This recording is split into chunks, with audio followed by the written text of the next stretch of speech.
सबसे पहले तो तमाम मीडिया के नुमाइंदों का मैं नहायत शुक्रगुज़ार हूँ कि उन लोगों ने अपनी अपनी मसरूफ़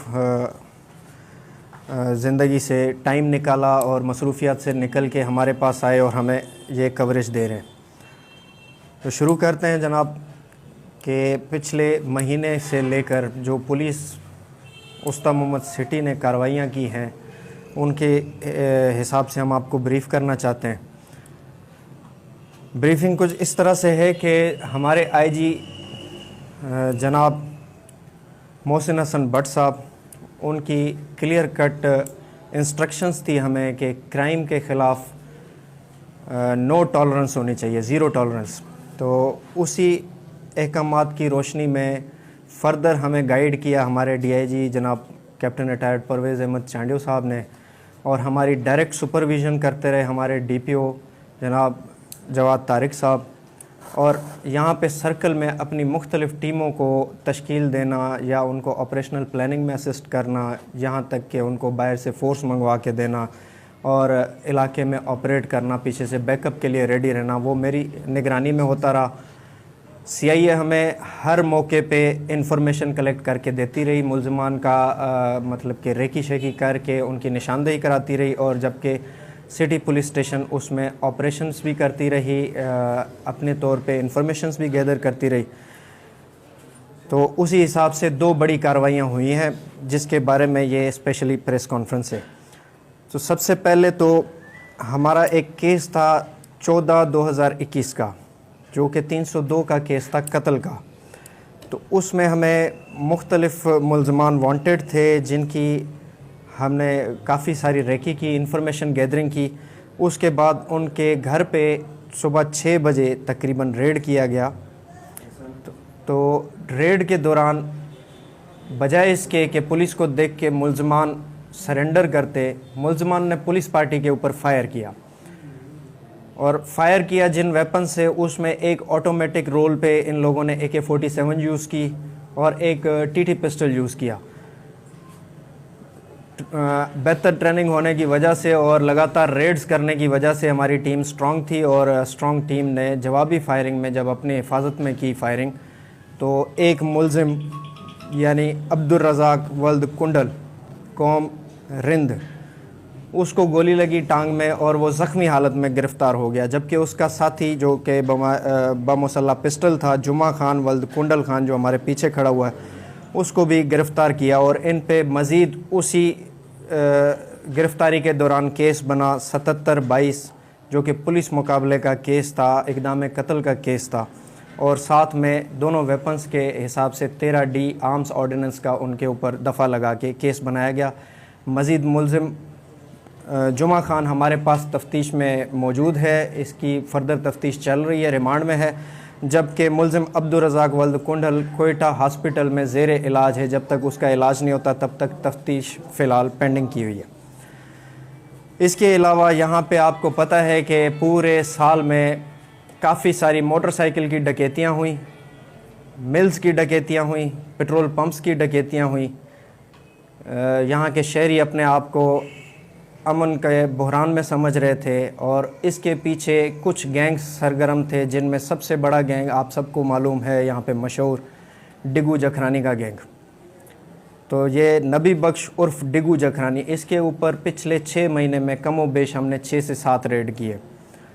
तो हर रेड में ये बच निकलने में कामयाब होता था। एक रेड में तो इन लोगों के साथ हमारा पुलिस मुकाबला हुआ था, और इसका भांजा यूसुफ जखरानी ज़ख्मी हुआ था, जो कि बाद में जकबाबाद पुलिस में पकड़ा गया था।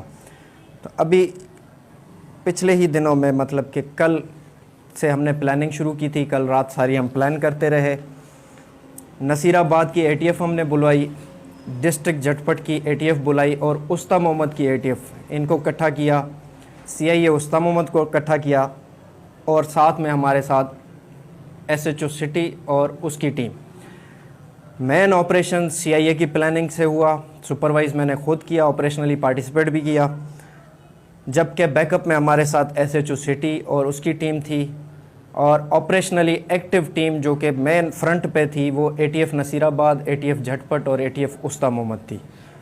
एक साइड से पार्टी को CIA इंचार्ज अमजद जमाली ने लीड किया, एक साइड से पार्टी को एसआई रियाज डावच ने लीड किया, एक साइड से जो बैकअप में पार्टी थी उसको एसएचओ सिटी सरवर मैंगल ने लीड किया, और जो सेंटर में पार्टी थी उसको मैंने पर्सनली लीड किया।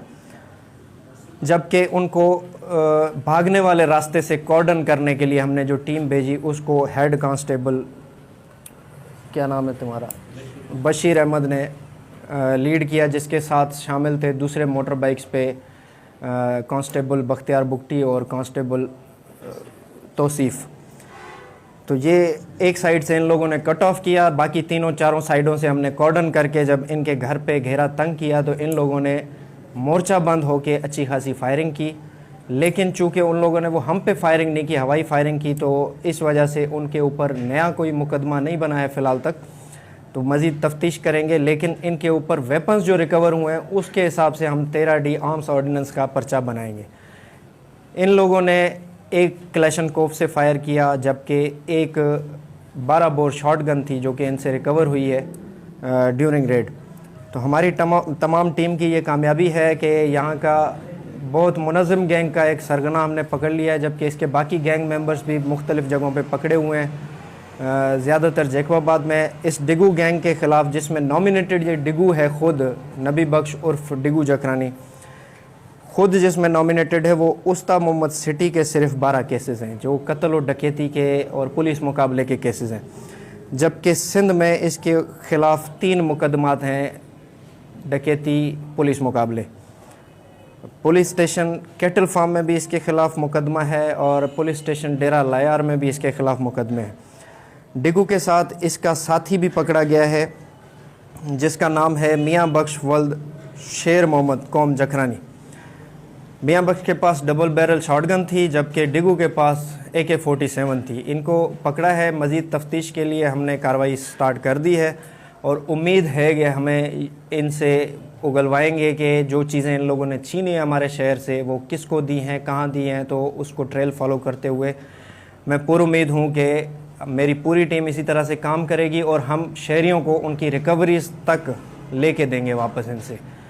आपका कोई सवाल हो तो जनाब। पर क्योंकि हमने 6 रेड्स किए हैं तो ये लोग खुद भी अलर्ट थे। दूसरा, इनके कोई दुश्मनी चल रही है बुलेदी कौम के साथ, तो वो इनसे भी डरे हुए थे, तो मोर्चा बंद ये उस वजह से हुए थे जो अभी तक हमें समझ आया।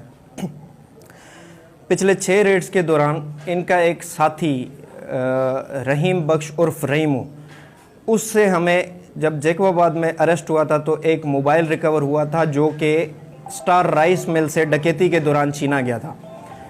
तो वो मोबाइल की लीड पे हमने कंफर्म किया था कि यही गैंग है और मज़ीद उसी गैंग के पीछे कार्रवाइयाँ करते करते अभी इनको अरेस्ट किया है। मोटर बाइक्स का जहाँ तक सवाल है, ये लोग मोटर बाइक पथारीदारी करके आगे बेच देते हैं, तो इसी वजह से मैंने कहा कि हम फ़र्दन इनसे पूछेंगे कि वो किसको बेचे हैं, कहाँ तक वो ट्रेल जाता है, उस ट्रेल को भी हम वापस अनफोल्ड करेंगे और वो कोशिश हमारी यही होगी कि ओरिजिनल चीज़ रिकवर हो हमें।